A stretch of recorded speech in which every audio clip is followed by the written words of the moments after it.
दोपहर का समय था, धूप तेज थी और सड़क पर चहल पहल भी कम हो चुकी थी। ऐसे समय में एक नन्हा बच्चा नंगे पैर फुटपाथ पर फूल बेच रहा था। उसके चेहरे पर मासूमियत थी, लेकिन उसके पैर धूप से तपे हुए थे, फटे और जख्मी थे। वह बिना किसी शिकायत के अपने फूल बेचने में व्यस्त था। लोग उससे फूल खरीदने के लिए मोल भाव कर रहे थे, जैसे वह कोई सामान नहीं बल्कि कोई बोझ हो। तभी एक सज्जन व्यक्ति उस राह से गुजरे। उनकी नजरें जैसे ही उस बच्चे के नंगे पैरों पर पड़ी, दिल में एक हुक सी उठी। एक पल उन्होंने ठहर कर उसकी हालत देखी। छोटा बच्चा नंगे पैर झुलसती जमीन पर खड़ा और फिर भी मुस्कुराता हुआ फूल बेच रहा था। वह दृश्य उनके अंदर तक झकझोर दिया। वह व्यक्ति कुछ कहे नहीं और बगल के ही एक दुकान पर जाकर एक जोड़ी बूट ले आए उस बच्चे के लिए। बेटा, ये बूट पहन लो। बच्चा पहले थोड़ी देर तक देखता रहा, फिर खुशी से झूमता हुआ उस बूट को पहन लिया। उसके चेहरे पे जो खुशी थी वो अनमोल थी, जैसे उसने पूरी दुनिया जीत ली हो।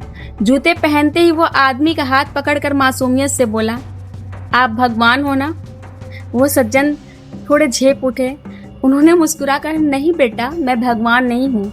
बच्चा मुस्कुराया और बोला, तो फिर आप जरूर भगवान के दोस्त होंगे, क्योंकि मैंने तो कल रात ही भगवान से प्रार्थना की थी कि भगवान जी, मेरे पैर बहुत जलते हैं, मुझे बूट चाहिए। और आज बूट लेकर आप आ गए, मतलब मेरी दुआ भगवान तक पहुंची और आप उनके दोस्त बनकर आ गए। उस आदमी की आंखों में नमी आ गई, उसका गला भर आया। वह मुस्कुराते हुए चुपचाप चला गया, लेकिन उसके दिल में कुछ बदल चुका था। उस दिन उसने जाना कि भगवान दोस्त बनना कोई मुश्किल नहीं है, जरूरत सिर्फ इंसानियत की है, एक छोटे से कदम की। इस कहानी की गहराई ये सिर्फ एक बच्चा और एक आदमी की कहानी नहीं है, ये कहानी उस भाव की है जो हमें इंसान बनाता है।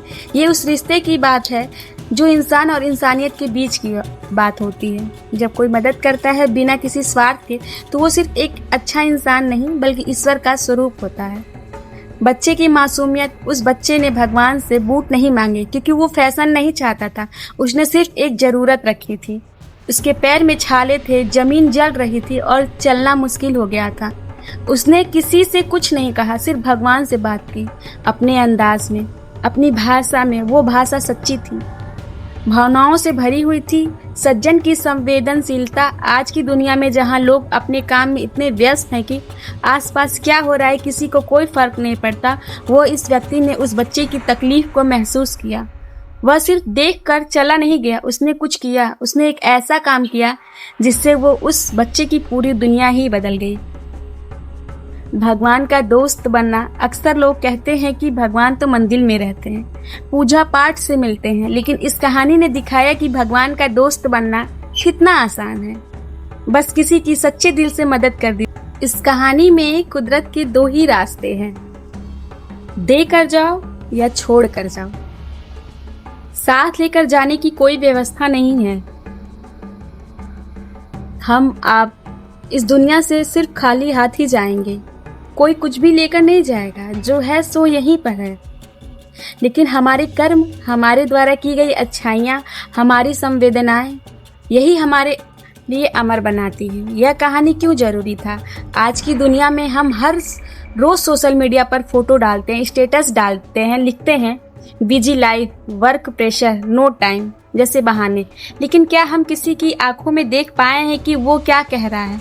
क्या हम किसी गरीब बच्चे के फटे हुए पैरों को देखकर एक बार भी अपने जूते उतार कर सोचते हैं कि हमें कितना कुछ मिला है?